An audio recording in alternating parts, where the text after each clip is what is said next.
Okay, welcome back to the channel, guys. I'm back at home. It is Christmas break and snowboard season has started. Mountain Lacrosse opened over the weekend, and that means that we get to go snowboarding soon. And so, with that being said, I'm going to do a 2021-2022 snowboard gear list for the start of the season.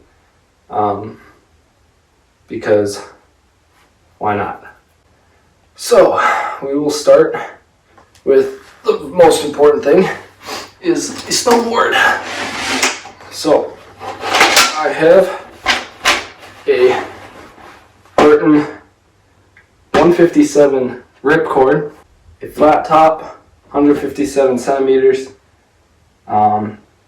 The ripcord, this was one of the first, I got this like my second year snowboarding, and it was like one of the first, I think, models or versions of the ripcord which means it has the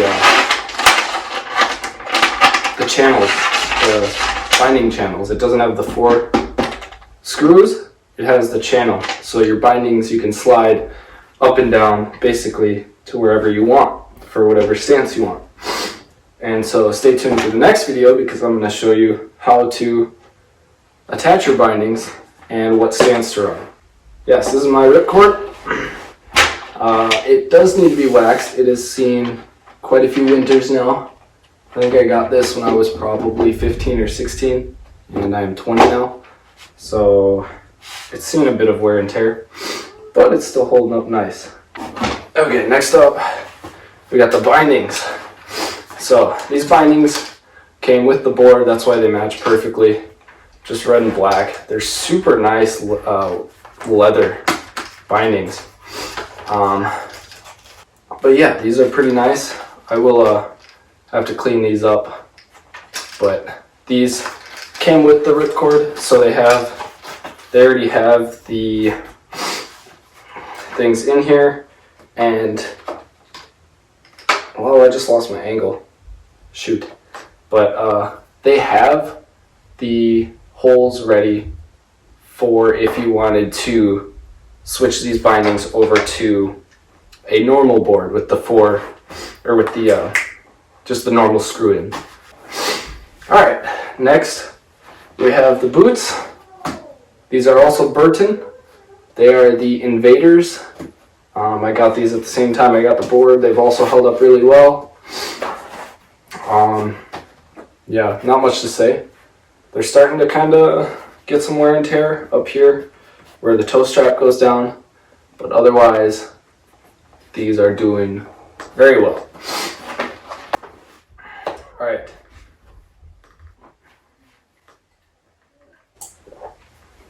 Oh, got my eye. Socks. If you don't have actual ski or snowboard socks, I would recommend them. They just allow a lot more responsiveness in the boot because they just fit better. So the boot is nice and tight, and it has the wiggle room you like. I don't know how I'm trying to say this, but these are Burton socks. I would recommend a pair, although they're stupid expensive for socks. Okay, then moving up, my snow pants, also Burton snow pants. Starting to see a theme here. I got these a few years ago. They've held up really well. You can see, obviously, I got some ski tags on here. They aren't super waterproof. I remember a couple years last year where I would just sit down and my butt would get super wet just from sitting in the snow. But I know you can fix that. There are some sprays, but I just haven't bothered. It doesn't really affect me that much. But they do keep me warm, and they keep most of the water out. The butt is only wet because I sit down a lot. So snow pants. Stepping away from Burton for a second is some of my brand new gear that I got for this year, which is my Dope Snow. What is it? It is the Blizzard OP. I think that's what it's called. Or Blizzard PO, or something like that. It is a great coat. It is just a overcoat, kind of windbreaker type, but it's really great material. I haven't used it while snowboarding yet, but I've used it out on like really windy days, and it's super nice. Keeps you very warm. So it's just a shell coat, so there's no insulation, but that's alright. They do make ones with insulation, but with this, I just figured I could get this and then just layer up underneath, which is fine. It's got one pocket here that goes all the way through, and it's zip up. This pocket is Velcro and zip up, so you can just throw stuff right in. So you can just throw all your stuff right in here and just go. And it's just easy access. This pocket, it's got arm straps or wrist straps.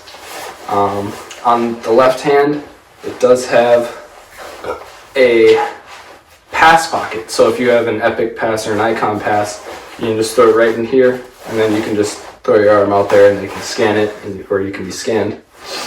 The hood pretty much covers everything. I haven't tried it on with a helmet yet. I don't think it'll fit over my helmet, but that's alright. Once I get a smaller helmet, it will. But let me put it down.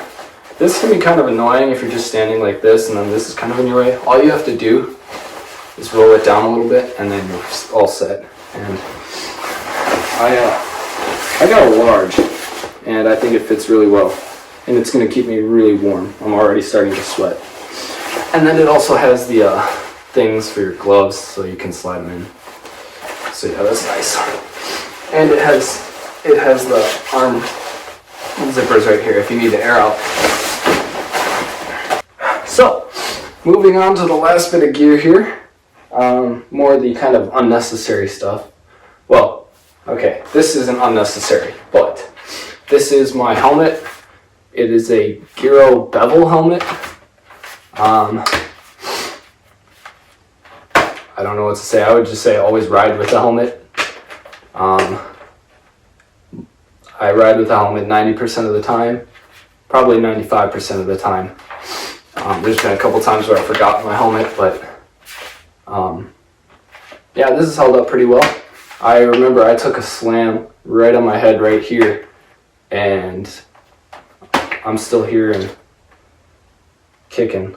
So this thing has held up really nicely. I will probably get a different one at some point just because this one is kind of bulky and kind of cumbersome, but it's held up really nicely. So yeah, I would always recommend a helmet. Next up, I have this face mask, which I got this at the ski shop up at Indian Head in the UP, which you just saw. I just posted that video the other day. This is a very nice ski mask. It's very thick, so I only wear it on the below 0 days, because otherwise I'm sweating. But it works really well. And yeah, I guess there's not much to say about this ski mask. I do have a warmer weather one. I actually have a bunch of these. These are like the super thin kind, and they're colored. They're not just black, but those are, you don't really need those. I just use them for colder weather. Gloves, back to Burton. I just have some Burton gloves. Had these for I think 2 years, and they really got shredded last year. I took them into a shoe shop, I think, and got this one re-leathered on the mitt, and even that's starting to come off now. So I think I'm getting some new ones for Christmas, just the same glove. But these are actually really nice mittens. I prefer mittens over gloves just because they're warmer. So your whole hand, the fingers next to each other, allow your hand to just be warmer. So that's what I go with.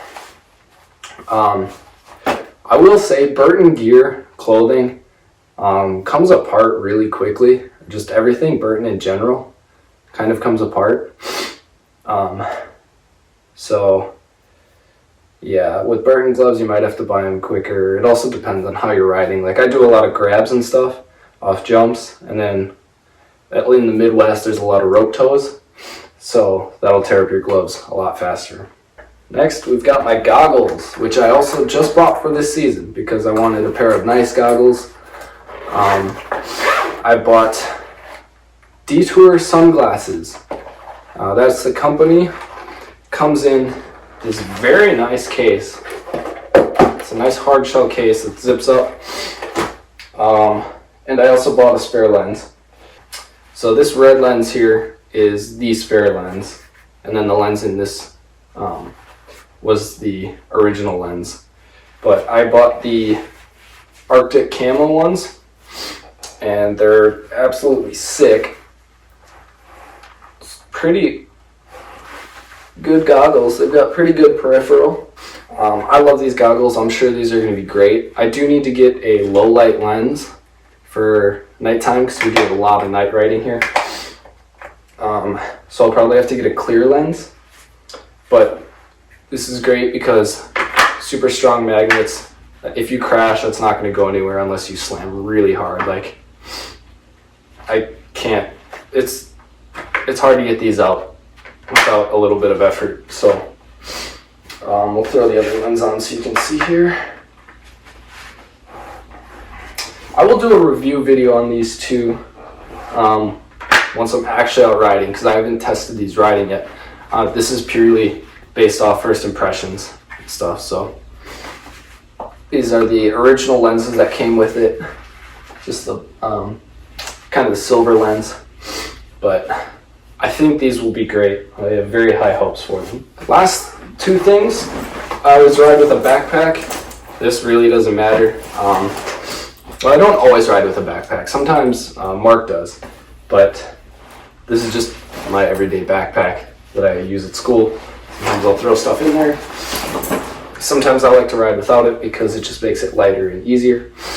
And the last thing is that I have found super handy is this tiny Burton snowboard tool. It has come in handy at the best times, and it is probably the best investment I've ever made. I'll link it down below, but it has two screwdrivers, both Phillips, but this one's a pointed and this one's kind of a flat. I don't know what you'd call that, but and then obviously it has the can opener on the side and a little cover. And this thing is tiny. You can throw it in a pocket. This will literally fit anywhere, and it's the greatest thing that I have invested in my snowboarding career. I don't know. So I would highly recommend a snowboard tool. Usually they're not that expensive, and it's just a great thing to have on the mountain. Alright, so that should basically do it for today. That is my 2021-2022 gear setup for riding this winter. I hope you enjoy. I hope if you're looking for some, I hope it helps you find something. And thanks for watching. I hope that you guys have a great riding season, and I hope to see you on the slopes. And stay tuned for the next videos in this season, because there's going to be a lot of snowboarding involved. Mark and I are going to hit the slopes as much as possible, so stay tuned for that. It should be sick. Thanks for watching, guys. Peace out.